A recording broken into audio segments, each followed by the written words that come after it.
کہ ہم کسی ایک طرف ہمارا رجحان ہے یا دوسری طرف. ملاقاتیں ایک سیاسی ایک عمل ہے اور ہم سیاسی جماعت ہیں, تو ملاقاتیں کرنے میں ہمیں کوئی رکاوٹ نہیں, یا کسی کو کسی شک و شبہات پہ کسی کو شک و شبہات نہیں ہونے چاہیے اس کے اوپر. تو اس قسم کی گفتگو تھی, بڑی جس ہم سلیقے کے ساتھ گفتگو کرتے ہیں, اسی ٹائپ کی ڈسکشن ہوئی میری. رائٹ. مصدق ملک صاحب, ملاقاتیں ہوئی, ملاقاتوں میں بات یہاں تک پہنچی, یہ بھی کل کہا, آئی تھنک بہت کھل کر باتیں کی ہیں چودھری صاحب نے. اس کے بعد بے شک ایک ان کا سٹیٹمنٹ آیا ہے, لیکن ان باتوں کے بعد بھی اگر حکومت کی طرف چلے جاتے ہیں پی ایم ایل کیو, تو کیا آپ کو حیرت ہوگی؟ جی میں یہ کہہ رہا ہوں کہ کل کی جو انہوں نے گفتگو فرمائی ہے اور جو انہوں نے کلمات ادا کیے ہیں خان صاحب کے لیے اور خان صاحب کی طبیعت کے حوالے سے اور ان کے مزاج کے حوالے سے, اس کے بعد تو تھوڑی سی حیرانگی ہوگی اگر وہ یہ تمام گفتگو کرنے کے بعد عمران خان صاحب کو سپورٹ کرتے ہیں. اور پھر آج غالباً انہوں نے کل بڑے صاف و شفاف الفاظ میں کہا کہ ان کی کو وزیر اعلیٰ بننے کے حوالے سے عمران خان صاحب نے ان کو غالباً دعوت نہیں دی, اور وہ شاید سمجھتے تھے کہ ایسی کوئی بات ہوگی, مگر کوئی ایسی بات نہیں ہوئی, نہ ان کی پارٹی سے نہ ان سے. تو آج صبح پھر غالباً وزیر دفاع نے, میں نے خود تو نہیں سنی مگر میں نے اڑتی کچھ میرے دوستوں نے بتائی کہ انہوں نے آج اعلان کیا ہے کہ پرویز الہی صاحب جو ہیں وہ پی ٹی آئی کے وزیر اعلیٰ پنجاب کے نہیں ہوں گے. اگر یہ بات ٹھیک ہے تو یہ تو بڑی ہیڈ آن کنفرنٹیشن. آپ صحیح کہہ رہے ہیں, یہ خبر آئی پھر انہوں نے وضاحت کی کہ میں نے یہ بیان نہیں دیا, جیسے کہ پرویز الہی صاحب کی بھی ایک وضاحتی بیان آیا. سو یہ بات آپ ٹھیک کہہ رہے ہیں, یہ سٹیٹمنٹ آئی تھی لیکن پھر انہوں نے یہ کہا. لیکن کیونکہ ہم بات چیف منسٹرشپ کی کر رہے ہیں تو یہ بھی کہا پرویز الہی صاحب نے کہ نون لیگ ریڈی ہے کہ نیکسٹ 1.5 ایئر 2 ایئر میں چیف منسٹر ہوں گا پنجاب کا. تو یہ بات بھی انہوں نے کی. جی لیکن دیکھیے نا, آپ تو اس وقت پوچھ رہی ہیں, آپ نے مجھ سے سوال پوچھا کہ کیا مجھے حیرانگی ہوگی اس تمام گفتگو کرنے کے بعد اگر وہ عمران خان صاحب کو سپورٹ کریں. تو میرا جواب یہ ہے کہ ہاں مجھے حیرانگی ہوگی. اب میں آپ کے سامنے جو چیز رکھنا چاہتا ہوں وہ یہ ہے کہ یہ وجہ کیا ہے کہ اس وقت ماسوا عمران خان اور 7-8 لوگوں کے کوئی ان کے ساتھ کھڑے ہونے کو تیار نہیں ہے. آپ دیکھ لیجئے جہانگیر ترین صاحب جنہوں نے غالباً سب سے زیادہ فنڈنگ کی پی ٹی آئی کی, وہ دیکھیے کہ وہ کیوں سڑک کے دوسرے پار جا کے کھڑے ہو گئے ہیں. آپ کو غور اس بات پہ کرنا چاہیے کہ ہر وہ شخص جو عمران خان صاحب کے ساتھ تھا وہ کیوں ان کا ساتھ چھوڑ گیا ہے. جہانگیر ترین صاحب جو ان کی پارٹی کے سب سے بڑے سپانسر تھے, پیسہ خرچتے تھے, خود بھی اپنی ایفرٹس کرتے تھے, وہ کیوں ان کو چھوڑ گئے؟ اس کی وجہ یہ ہے کہ جب چینی کا سکینڈل آیا تو اس سکینڈل میں بہت سے افراد کے نام تھے, بہت سے لوگوں کی کمپنیوں کے نام تھے, لیکن پولیس نے جس کے بچے کے پیچھے یا ان کے گھر والوں کے پیچھے یا ان کے پیچھے مقدمہ درج کرنے کے بعد ان کو پکڑنے کی کوشش کی, وہ صرف جہانگیر ترین صاحب تھے. باقی جو 2 وزراء تھے, ایک صوبائی حکومت میں اور ایک وفاقی حکومت میں, ان کو تو ترقی دے دی گئی, یعنی ان کے پاس پہلے جو وزارت تھی اس سے زیادہ بڑی وزارت دے دی گئی. تو جہانگیر ترین صاحب بھی سوچتے ہوں گے یار کمال ہے, میرے پیچھے آپ پولیس بھگا رہے ہیں, میرے کروڑوں روپے وکیلوں کے اوپر آپ نے لگا دیے, اور اسی رپورٹ کے اندر جن لوگوں کا نام ہے انہیں آپ نے سینئر وزراء جو ہے وفاقی حکومت میں بھی اور صوبائی حکومت میں بھی مقرر کر دیا. تو اس کا مطلب ہے کہ یہ پریجوڈس جو ہے یہ انفرادی طور پہ میرے خلاف ہے. اسی طرح علیم خان صاحب غالباً سب سے بڑے سپانسر تھے پنجاب کے, اور خبر یہ ہے, ویسے تو ہمارے بھائی علی زیادہ بہتر جانتے ہیں کہ زیادہ تر لاہور کا تقریباً تمام خرچہ جلسوں کا, ٹرانسپورٹیشن کا وہی اٹھاتے تھے. تو پھر ان کو بھی جب وہ وزارت اعلیٰ کی کرسی کے قریب کوئی ہوا میں بات اڑنی شروع ہوئی کہ وہ پہنچ رہے ہیں, تو محبت کا عالم تو آپ کو معلوم ہے ان کا وزیر اعلیٰ جن کو وہ پلس کہتے ہیں, ان سے بہت زیادہ ہے. تو جب یہ خبر پہنچی تو ان کو بھی 4-6 مہینے جیل میں کاٹنے پڑے.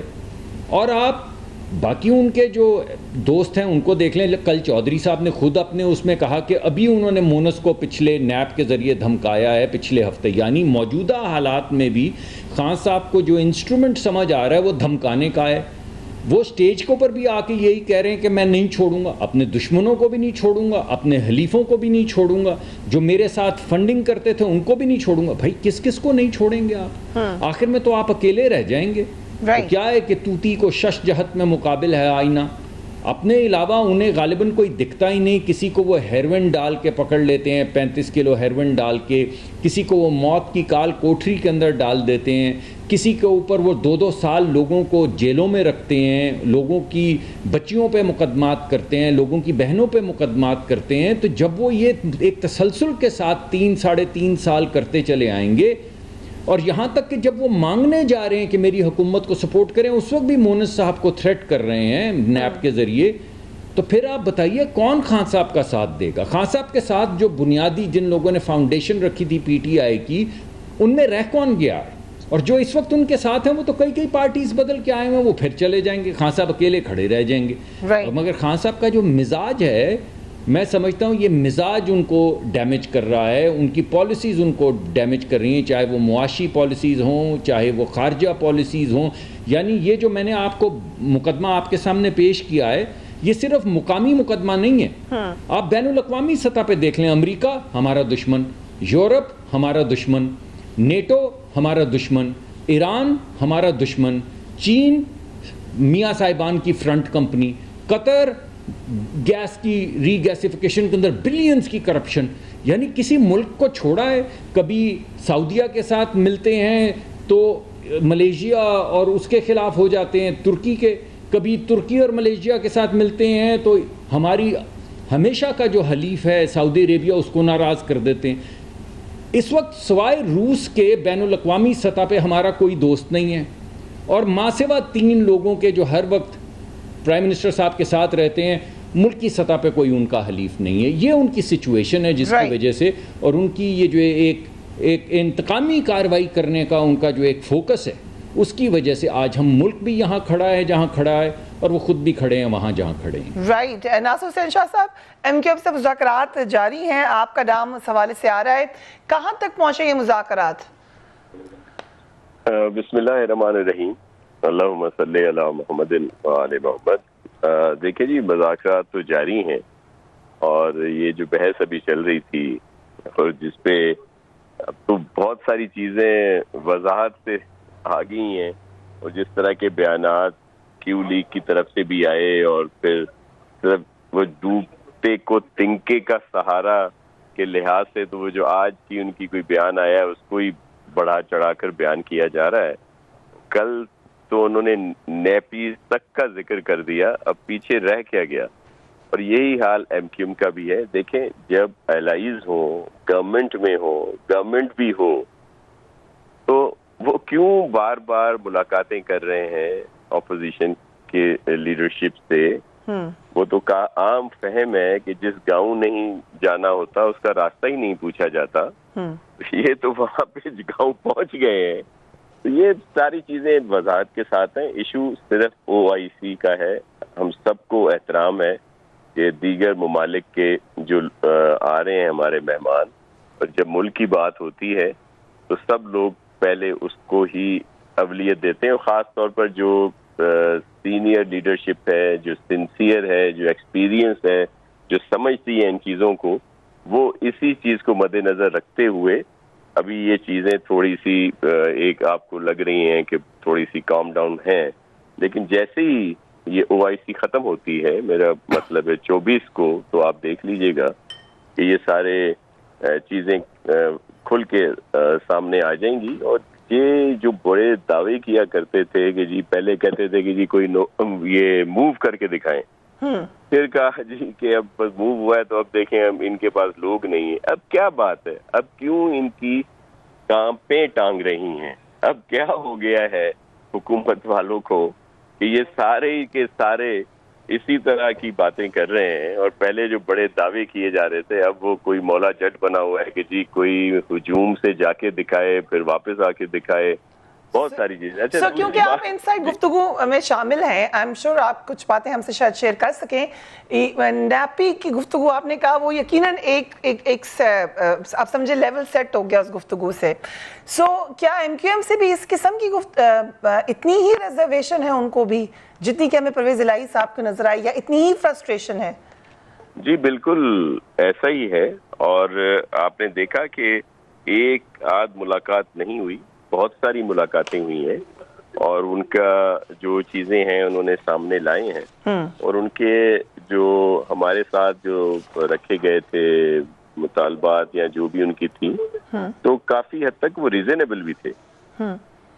ٹھیک، ہو سکتا ہے، لیکن جو ہمارے ساتھ چیزیں رکھی گئیں پاکستان پیپلز پارٹی کے ساتھ، اس میں تو بہت ساری چیزیں میں نے دیکھا ہے، وہ ساری جو بھی چیزیں تھیں تو ان میں کوئی ایسی انہونی بات بھی نہیں تھی اور کوئی ایسی انوکھی بات بھی نہیں تھی اور کوئی ایسی بھی بات نہیں تھی کہ جس پر بہت زیادہ کنفیوژن ہو یا کنٹروورشل ہو. تو وہ چیزیں ہیں، اور ایک دو پہ ہے ایشو، وہ بھی سالو ہو جائیں گے. تو وہ بھی ایک قسم کا معاملہ طے ہی سمجھیں. اور پھر ان کی کارکردگی کی وجہ سے اور ان کے رویے کی وجہ سے ان کے بہت سارے اپنے لوگ جو ان کی بہت پہلے ہی ان کے لیے بہت کچھ کہہ چکے تھے. مثال کے طور پر ان کے اپنے ایم این اے نے کہا تھا کہ یہ جو آگے والی 2-3 لائنیں ہیں جس پہ لوگ بیٹھتے ہیں وزراء صاحبان، ان کے نام ECL میں ڈال دیے جائیں. اور بھی بہت ساری چیزیں آئیں، کھل کر وہ ان کی نااہلی کی باتیں کیا کرتے ہیں، کسی سے ڈھکی چھپی نہیں. اور پھر ان کے جو انداز ہے ان کا حکمرانی کا اور ان کی جو نااہلی ہے اس کا وہ وزن نہیں اٹھا کے الیکشنز میں جا سکتے. تو وہ بھی ان سے لا تعلقی کا اظہار کر رہے ہیں، اسی وجہ سے یہ پریشان ہیں.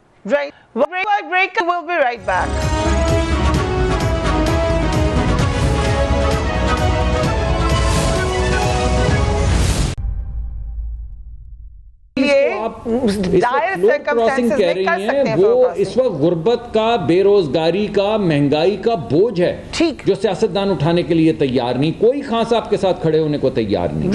ناصر حسین شاہ صاحب GDA اور جو ساتھ کھڑے ہیں وہ ان الیکٹیبلز ہیں. ٹھیک، ناصر حسین شاہ صاحب GDA سے بھی مذاکرات کیے جا رہے ہیں یا نہیں؟ جی بالکل، ٹیبل ٹاکس تو سب کے ساتھ ہوتی ہیں پولیٹیکل اس میں، اور وہ ہو رہی ہیں سب کے ساتھ ہی.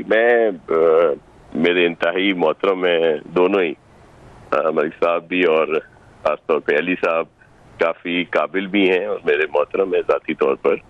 اور ایک چیز انہوں نے صحیح کہی جو اس کی انٹرپریٹیشن کی انہوں نے کہ جو ڈسکوالیفیکیشن ہوگی وہ ویسے ہی طریقہ کار ہے جو آئین میں دیا گیا ہے. حالانکہ ان کے دیگر جو آتے ہیں بڑے بڑے باہر مختلف ٹاک شوز میں، وہ تو فلور کراسنگ اور اس پر جو ڈیفیکشن ہے اس کا وہی مطلب لیتے ہیں جو آکسفورڈ ڈکشنری میں لکھا ہوا ہے، آئین کی وہ نہیں تشریح کرتے. لیکن انہوں نے کم از کم یہ چیز مانی کہ اس کا ایک پروسیس ہوگا، اس کے بعد ہی وہ نااہل ہوں گے. اور پھر یہ جو اتنی لائن جو بتائی جا رہی ہے تو یہ دیکھیے گا کہ یہ لائن کچھ دنوں کے بعد کہاں جاتی ہے. اور پھر اگر یہ اتنے ہی کانفیڈنٹ ہیں اور اتنا ہی ان کو کانفیڈنس ہے تو یہ کیوں نہیں بلا لیتے، کیوں اس کو اتنا ڈیلے کر رہے ہیں؟ حالانکہ جب vote of no confidence move ہوا تھا تو اس وقت تو میکسیمم ان کو 14 کو بلا لینا چاہیے تھا اور یہ OIC کے اس ایشو سے پہلے ہی حل ہو جاتا، ادھر یا ادھر ہو جاتا. لیکن یہ ڈر کاہے کا ہے، یہ خوف کاہے کا ہے، کاہے کے لیے یہ سب کی کانپیں ٹانگ رہی ہیں؟ کیوں خان صاحب اتنے بڑے بڑے جلسے کر رہے ہیں اور جس میں پتہ نہیں کیا سے کیا کہہ رہے ہیں، یا ان کے دیگر لیڈر صاحبان کی جو آپ گفتگو سنیں، جو ان کا لہجہ ہے وہ اس بات کا غمازی ہے کہ اب ان کے دن گنے جا چکے ہیں. اور دوسری بات یہ کہ جس طرح نااہلی انہوں نے وہ معیار بنایا ہوا ہے نا، بلند کیے ہوئے ہیں، اسی طرح مشورے بھی یہی دیے جاتے ہیں جو یہ ایک دوسرے کو، جو خان صاحب کو جس نے بھی مشورہ دیا ہے کہ اس کو زیادہ ڈیلے کریں گے تو جی ہم سنبھال لیں گے، اس سے ان کو زیادہ ڈیمیج ہو رہے ہیں. اگر یہ پہلے ہی اس پہ کرتے تو ان کے بیبی الائز جو ہیں وہ ان کے ساتھ انٹیکٹ ہی رہتے اور کچھ لوگ بھی. لیکن اب تو ایک جس طرح یہ لائن بتا رہے ہیں اس سے بڑی بڑی لائنیں تو مے بی ہم لوگوں نے بھی دیکھی ہو. کہاں پہ ان کے لوگ جو ہیں وہ آ رہے ہیں اور ان کی نااہلی کا وزن نہیں اٹھا سکتے. بڑی معذرت کے ساتھ میں علی بھائی سے کہتا ہوں کہ وہ لائنیں بھی ان کو کبھی دکھا دیں گے انشاءاللہ. اوکے سو ایک جو آخری سوال آپ دونوں حضرات سے خاص طور پہ اپوزیشن کے مصدق ملک صاحب I am coming to you, کیونکہ پرویز الہی صاحب کا انٹرویو بہت ہی انٹرسٹنگ تھا، اس میں انہوں نے اسٹیبلشمنٹ کے حوالے سے بھی کھل کر بات کی. انہوں نے کہا کہ نہیں کوئی بات نہیں ہو رہی، اور کیو لیگ مسلسل اب یہ بات کہہ رہی ہے کہ پہلے آتے تھے اشارے اب نہیں آتے، کیونکہ پی ایم ایل این نے بہت زیادہ اس پر آواز اٹھائی. آپ کو اب لگتا ہے کہ نیوٹرل ہے اسٹیبلشمنٹ بالکل اس وقت؟ جی پرویز الہی صاحب نے کہا کہ اسٹیبلشمنٹ نیوٹرل ہے، مگر انہوں نے یہ بھی کہا کہ کچھ فون آتے ہیں لیکن وہ مؤثر نہیں رہے. وہ بھی غالباً آپ نے سنا ہوگا، پشاور سے آتے ہیں، یہ بھی کہا انہوں نے، جس پہ میں بھی جی میں اس پہ انہوں نے کہا یہ بات. لیکن مجھے لگتا ہے کہ بائی اینڈ لارج جو آرمی اور اسٹیبلشمنٹ ہے وہ بالکل ایک نیوٹرل رول اس وقت بظاہر پلے کر رہی ہے. دیکھیے بات یہ ہے کہ یہاں پہ اتنی زیادہ وہ ون پیج والی گردان وزیر اعظم صاحب نے کی تھی کہ بظاہر ایسا دکھنا شروع ہو گیا تھا کہ یہ کوئی ریاستی ادارے نہیں ہیں، یہ حکومتی ادارے ہیں، جس کی وجہ سے ایک خاص قسم کا تاثر پیدا ہو گیا تھا. اور اب اگر نیوٹرلٹی ہوا میں ہے تو وہ بڑی گراں گزر رہی ہے، جس کے لیے انہوں نے نیوٹرلٹی، اس کا بھی ذکر کل چودھری صاحب نے کیا کہ نیوٹرلٹی کے حوالے سے انہوں نے بڑی تفصیل سے بتایا کہ وزیر اعظم نے کس کو پیغام دیا اور اتنا سخت پیغام دیا اور کیوں دیا. تو وزیر اعظم کیوں یہ کر رہے ہیں عمران خان صاحب؟ میرا جواب یہ ہے کہ یہ ان کا مزاج ہے. آج تک جس نے ان کے ساتھ نیکی کی اس کے ساتھ یہی ہوا، اس میں کوئی ایکسیپشن نہیں ہے. آپ ماجد خان صاحب کو دیکھ لیں، کرکٹ سے شروع ہوں، کرکٹ کے دور سے جہانگیر ترین خان صاحب تک آئیں، وہ علیم خان صاحب تک آئیں، اور پھر اگر ادارے سپورٹ بھی ان کو کر رہے تھے تو جو انہوں نے اداروں کا حال کیا وہ بھی دیکھ لیجیے. Welcome to you Nasir Hussain Shah Sahab. This the same question to you. Establishment یا ادارے آپ کو سب نیوٹرل نظر آ رہے ہیں؟ دیکھیں ریاستی ادارے، یہ ہمارے مقتدر ادارے انتہائی قابل احترام ہیں، اور یہ بھی حقیقت ہے کہ ان کا ہمیشہ ہمارے پولیٹکس میں رول رہا ہے. لیکن ان سب کے لیے سب سے اہم پاکستان ہے، اور وہ جب سمجھتے ہیں کہ کوئی چیز پاکستان کے لیے نقصان دہ ہے، پاکستانیوں کے لیے آزار کا باعث ہے، تو ظاہر ہے وہ سوچنے پہ مجبور ہو جاتے ہیں. چاہے کوئی ان کا کوئی لاڈلا ہو، کسی کو کسی طریقے سے بھی لے کے آ گئے ہوں اور اس کو بہت سپورٹ بھی کی ہو، لیکن جب انہوں نے دیکھا کہ وہ تو نااہلیوں کی اس کا بہت ہی بلند ترین معیار ہے اور وہ ایک پتہ نہیں کہاں پہ ہے، تو ظاہر ہے وہ ان کو نیوٹرل ہونا پڑتا ہے. اور یہاں تو یہ ایشو ہے کہ اگر جیسے یہ نیوٹرل ہیں تو یہ تو اجلاس نہیں بلا سکتے، یہ تو کورم پورا نہیں کر سکتے. ان کی کوئی ایک چیز بتا دیں کہ جو انہوں نے ٹھیک کی ہو تو ظاہر ہے ان کے لیے پاکستان اہم ہوتا ہے. اور پھر اس وجہ سے، اور اس وقت جو لگ رہا ہے کوئی کال کسی کو نہیں جا رہی، تو یہ ایک اچھی سائن ہے. اور آپ نے دیکھا ہے کہ جیسے ہی یہ تھوڑا سا ہی کچھ دن ہی ہوئے ہیں، یہ اگر آ گیا ہے، تاثر آ گیا ہے، تو آپ دیکھ لیں ان کے الائز، ان کے اپنے ایم این ایز، کہ وہ کس طرح یہ پریشان ہیں اور کیوں اتنا وہ ہانپ رہے ہیں اور اتنا تڑپ رہے ہیں، اور اس طرح کی ان کو باتیں کرنی پڑ رہی ہیں، کیوں اتنا ڈیلے کر رہے ہیں ووٹ آف نو کانفیڈنس کے اس اجلاس کو بلانے میں، کائے کو یہ ادھر سے ادھر جا رہے ہیں. تو یہ کیا ہے؟ یہ ایک واضح حقیقت ہے جو سامنے لکھا ہوا ہے کہ یہ جا رہے ہیں، اور جتنا یہ ڈیلے کریں گے اتنے ہی وہاں پہ تعداد لوگوں کی بڑھتی جائے گی جو ان سے نالا ہیں. نالا لوگ ان سے کیوں ہیں، یا یہ مقتدر ادارے کیوں نالا ہیں؟ کہ جو چیز پاکستان میں 70-72 سال میں ہوئی، مثال کے طور پر قرضوں کا شور پڑتا ہے، 70-72 سال میں قرضے تھے 25,000 ارب روپے، ان کے 3 سال اور کچھ ماہ میں وہ پہنچ گئے 45-46 ہزار ارب روپے. اگر بجلی کا یونٹ 8 روپے تھا ان کے آنے سے پہلے، تو آج وہ 25-30 روپے ہو گیا ہے. کوئی بھی چیز اٹھا کے دیکھ لیں، جس طرح ہمارے قابل احترام ملک صاحب فرما رہے تھے، آدمی ایک وقت کا کھانا نہیں کھا سکتا، کھانا کھا سکتا ہے تو دوائیاں افورڈ نہیں کر سکتا، بچوں کی فیسز ہیں، بجلی کے بل ہیں، ڈالر دیکھ لیں کہاں پہ انہوں نے پہنچایا ہے جا کے. اور انٹرنیشنلی ہم کہاں پہ ہیں؟ چلے انٹرنیشنلی تو ہمارے عام لوگ کا واسطہ نہیں پڑتا، لیکن اس کی عام گزارا کیسے ہو رہا ہے، کیا اس کا گزارا صحیح ہو رہا ہے؟ اور جب کوئی ووٹ مانگنے جائے گا اور اسی حکومت کے نشان پہ جائے گا تو کیا اس کو کیا پذیرائی ملے گی؟ ان کے آج ایک وفاقی وزیر صاحب کا بیان آیا ہے کہ جی ہم سے تو 10-10 20-20 لوگ ایک ٹکٹ مانگیں گے تو اتنے ہی ووٹ پڑیں گے, 20 ووٹ Yes. ہی پڑیں گے ان کو, ایک ایک ٹکٹ پہ, ایک ایک سیٹ پہ وہی لوگ مانگ رہے ہوں گے ان سے. سو آپ یہ کہہ رہے ہیں کہ تمام عوامل جو ہیں انہوں نے مل کر یہاں تک معاملہ پہنچا ہے. ناصر حسین شاہ صاحب, تھینک مچ, انٹرسٹنگ ڈیبیٹ. لیکن لگ یہ رہا ہے کہ جیسے جیسے وقت گزر رہا ہے پریشر بڑھتا چلا جا رہا ہے اور پریشر زیادہ اس وقت حکومت پر نظر آ رہا ہے. Until next time, take care of yourself. اللہ حافظ.